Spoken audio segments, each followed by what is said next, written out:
শ্রদ্ধা ভক্তবৃন্দ, আজকে আমাদের এই অধিবাস কীর্তনে সন্তুষ্ট হয়ে আমাদের আখড়া কমিটির সম্মানিত সাধারণ সম্পাদক আমাদের সকলের এই ছোট ভাই সুমন বর্মন ওনাকে 500 টাকা উপহার দিয়েছেন। 500 টাকা উপহার দিয়েছেন, ওনার জন্য সকলেই আশীর্বাদ করবেন।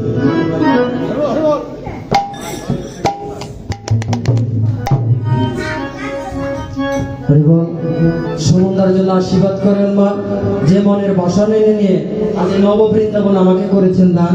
ভগবান যেন সে মনের বাসনা পূরণ করে দেয়, তার বাসায় ছেলে মেয়ে বাবা মা সবাইকে নিয়ে যেন ভালো থাকে, সুখে থাকে, সেজন্য কৃষ্ণ ভক্ত হতে পারে।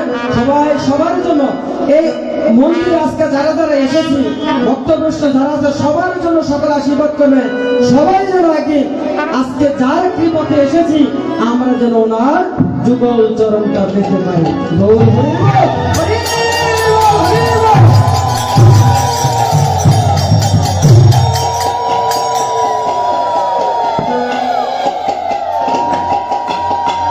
আমরা অধিবাসের শেষ পর্যায়ে চলে এসেছি। অধিবাস শ্রবণ করলে আর কিছু দক্ষিণা দান করতে হয়, যে যা পারেন দক্ষিণা দান করবেন। সকলে মিলে একটু দাঁড়িয়ে আমরা কীর্তন করব, সবাই মিলে মা দাঁড়িয়ে। হ্যাঁ, এখানে একটা ভালো ছিল।